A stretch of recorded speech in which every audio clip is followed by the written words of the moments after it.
Вот это лопатка. Вот это собачья лопатка. Видите, вот она. Не должна пережимать шлейка лопатку. Спасибо за внимание. Подписывайтесь на канал. Всего доброго. Есть шлейки анатомические, есть неанатомические. Есть правильные, есть неправильные. Есть вредные и опасные, которые изменяют строение и структуру костей вашей собаки. И наоборот, есть те, которые идеально подходят вашей собаке. Вы, наверное, сами такое подобное слышали. И сегодня я расскажу все о шлейках. Какие они бывают, какие правильные, какие неправильные, как выбрать и все прочее, что может только быть. Вот это. И вот это шлейки наших собак. Мы гуляем на них постоянно, ежедневно. Мы не только на них гуляем, у нас есть и другая амуниция. Но вот на этих шлейках, которые мы купили последними, мы гуляем каждый день. Как правило, когда идем куда-нибудь далеко в город. Почему бы и нет. Вот эти все остальные шлейки, это тоже шлейки наших собак. Но вот эта шлейка, которая старая, и она уже поржавела, мы покажем вам ее более крупно, с широкой вот такой вот трусами, с широкой вот такой стропой на грудную часть. Вот это старая, тоже с широкой, но здесь фастексы и крепления абсолютно другие. Вот это как бы красивенькая, но она немножко громоздкая и немножко большая.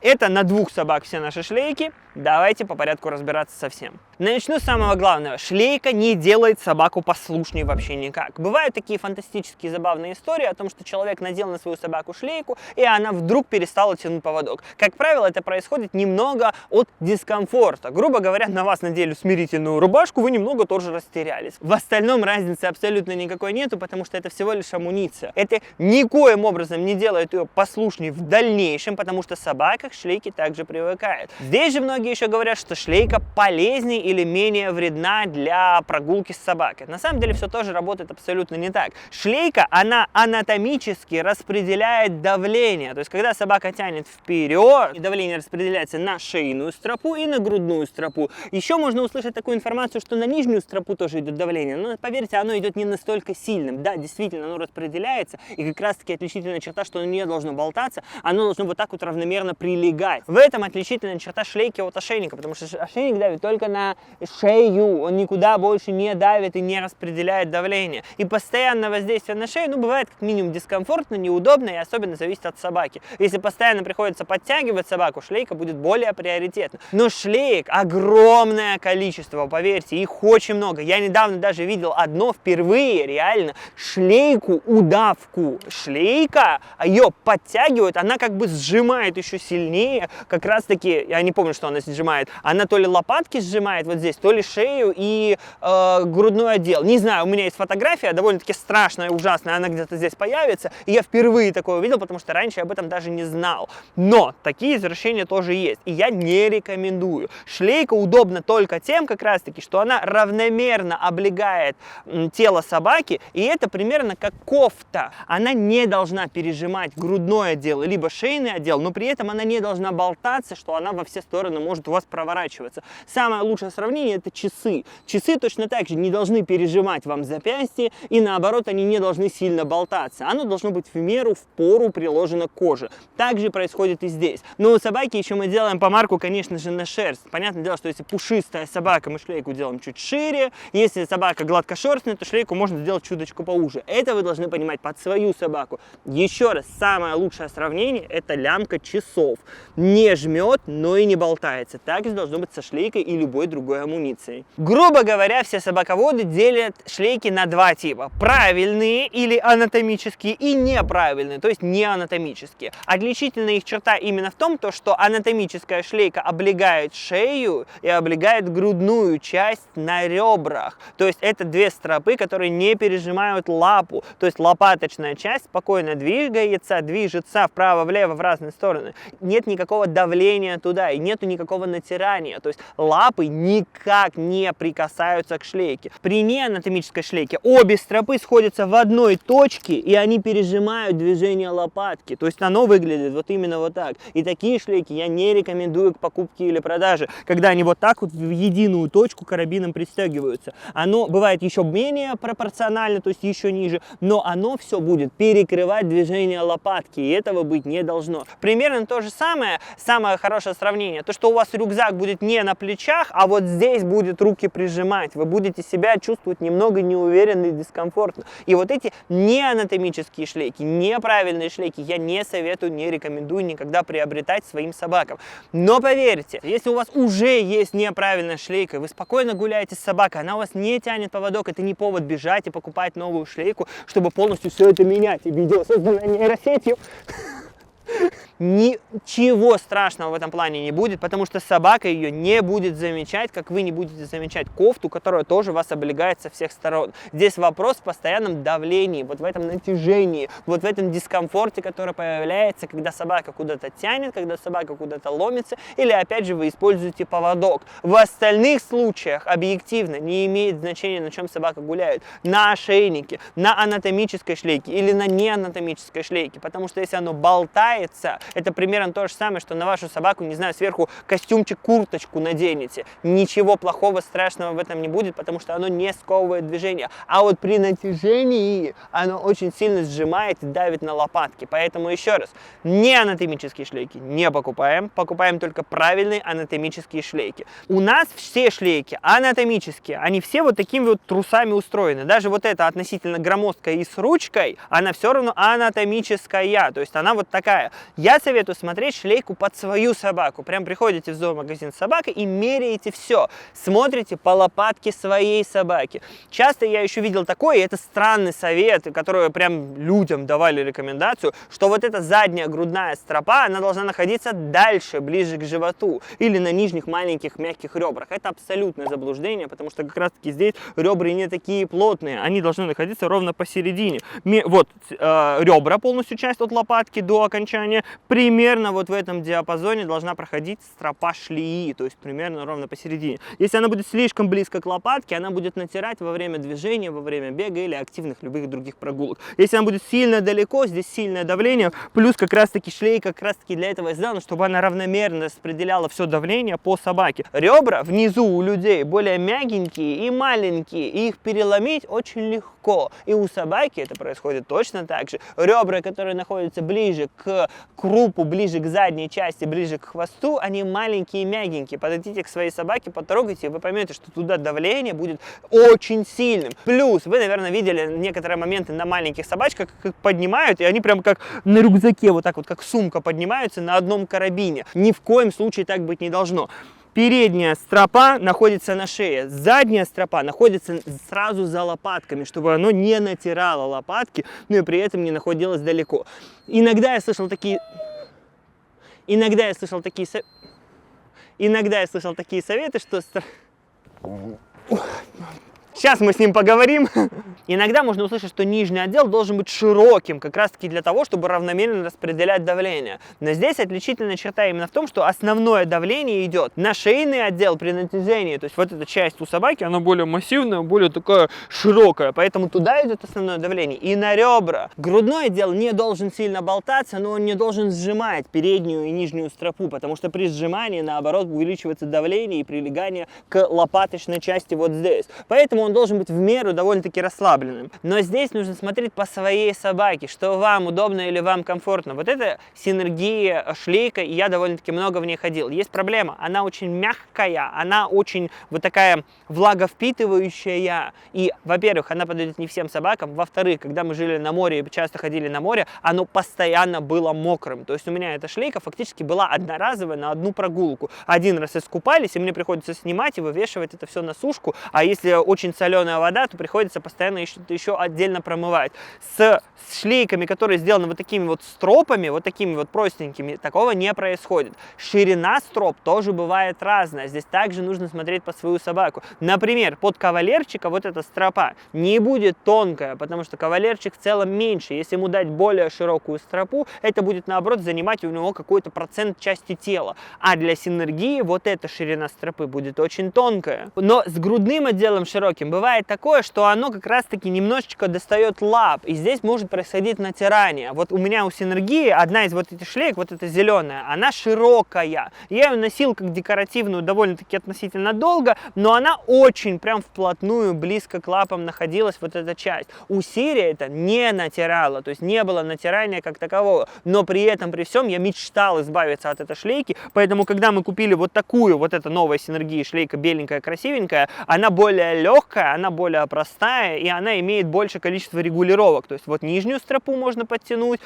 шейный отдел, соответственно, еще имеет запас, диапазон, и довольно-таки удобно, соответственно, что здесь для лопатки место большое, но при этом задняя стропа не находится далеко, и все пропорционально отлично и хорошо. Они бывают с подкладками, без подкладок, то есть есть вот с подкладкой вот это, с черной подкладкой, или вот это вот без подкладки. Это все вопрос вкусовщины, поверьте. Это ни на что с точки зрения воспитания, прогулки и всего другого не влияет, не имеет значения. Потому что как вот эта стропа тонкая, без подкладки может натирать ваши собаки, так и наоборот другой собаке эта же шлейка может не натирать. Поэтому самое главное, вы приходите в зоомагазин, надеваете на собаку шлейку, ходите прям с ней. Как знаете, рекомендация есть, когда меряете обувь, нужно надеть оба ботинка и походить по магазину, понять, нормально, удобно, комфортно или нет. Вот так же вы делать должны со шлейками. Вы одеваете эти кроссовки на собаку, то есть вы надеваете шлейку и ходите по магазину и смотрите, чтобы лопатка двигалась. Можете приподнять собаку, приподнять, в смысле сказать команду touch, собачка передние лапки поставит, подержать ее там, посмотреть, где оно давит, где оно цепляет. Оно не должно нигде давить. Но и при этом здесь важно упомянуть, шлейка имеет разный размерный диапазон, то есть она не фиксированная, то есть вы можете подтягивать буквально по миллиметрику, по полмиллиметрика, как хотите. И здесь самое важное подобрать то самое давление, то есть облегание собаки, то, что будет подходить именно вашей собаке, потому что шерсть бывает более толстая, более такой шуба прям огромная, которую еще можно прижать, или наоборот собака может быть короткошерстная. Еще бывает со шлейкой другая проблема, когда она расслаблена, она начинает вот так вот съезжать в разные стороны, этого тоже быть не должно. Бывает шлейка тяжелая, бывает вот здесь вот еще шлейка-рулетка, прям сверху вот такой вот черепашка ниндзя сверху находится, и оттуда прям тросик такой вытягивается с ручкой. Есть просто шлейки с ручкой, а есть прям с рулеткой. И вот эта рулетка часто тяжелая для некоторых собак, и оно прям видно, как уезжает. Но повторяю, общих рекомендаций к кроссовкам, кедам, туфлям и другой обуви быть не может, потому что все зависит от ситуации, от ваших потребностей, самое главное от вашего вкуса. Если вдруг кому-то нравится ходить в туплях, это я туплях, пока. С целью воспитания шлейка может мешать только лишь в том, что у вас карабин находится на грудной части, на реберной, то есть дальней части, и собаке очень легко наклонить голову и что-то подобрать. И действительно, в некоторые моменты, когда мы воспитываем собаку и не даем ей что-то подобрать, приходится либо использовать ошейник в эти моменты, чтобы не давать, повторяю, просто дотянуться собаке до пола, либо аккуратно пальцами брать под шейную часть и не давать здесь остановиться. Как раз таки то же самое было у меня сейчас с Герцем, с Веймаранером, с которого мы доснимали на шлейке. Он постоянно пытался что-то подобрать с пола, и мне приходилось подхватывать сверху, мне приходилось держать его сверху, потому что если я держу его снизу, ему очень легко дотянуться до пола своим наглым носом. Веймаранер очень умная собака, очень умная порода. Заводите все. Пожалуйста, заводите его. Нет. Хотите видео про веймаранеров? А его не будет, блин, я задолбаюсь снимать 40 минут еще вот так вот про породу, историю породы еще рассказать, когда собака... Слушай, а ему норм. Так вот, шлейка. У некоторых шлеек, и у нашей в том числе, есть кольцо со стороны шеи. Возможно, это как раз-таки для того, чтобы останавливать собаку, но тогда теряется весь смысл шлейки как таковой. Поэтому это кольцо проще использовать как адресник. Но адресник, опять же, у нас находится вот здесь, вот на вот такой вот другой вот части. Поэтому я могу пристегнуть сюда собаку и походить так, но в этом и отличительная черта, что она будет съезжать тогда по шее наверх. И это потеряет смысл весь самой шлейки как таковой. В некоторых шлейках кольцо еще есть снизу. Это кольцо как бы для крепления, опять же, строп, а есть кольца, которые прям есть специально для крепления карабина. И вот это вообще для меня странно абсолютно. Действительно, часто собака прекращает тянуть поводок, когда мы перестегиваем поводок на непривычное кольцо, но прекращает она тянуть от непривычки, от дискомфорта, от непонимания, как двигаться и что делать в эти моменты. Поэтому еще раз, правильное положение шлейки. Вот, здесь ребра, здесь голова, и вот собака у вас находится, и тогда давление распределяется распределяется равномерно, когда вы куда-то оттягиваете собаку. Понятное дело, что когда вы тянете ее в сторону, в бок, это также не полезно и не прикольно. Поэтому, опять же, шлейка для того, чтобы ходить с собакой вот так, возле себя держать, она вперед отходит, вы ее притормаживаете, направляете к себе в нужную сторону. Если собаку тянуть в бок, шлейка точно так же будет съезжать в разные стороны. Поэтому вот эта фраза, что шлейка, это что-то магическое, бомбическое, супер классное, я абсолютно не приемлик и не сторонник абсолютно никоим образом. Еще шлейки отличаются креплениями, их очень много. Иногда на некоторых шлейках не делают грудного отдела фастексов. Ну, то есть вот здесь, вот, допустим, фастексы только сзади. То есть вы сзади вот так вот отстегиваете, через шею надеваете и вот так вот снизу застегиваете. Это удобный вариант для послушных собак, которые не пытаются сопротивляться шлейке, которые нормально гуляют, которые нормально ходят. У нас вот это именно такие шлейки.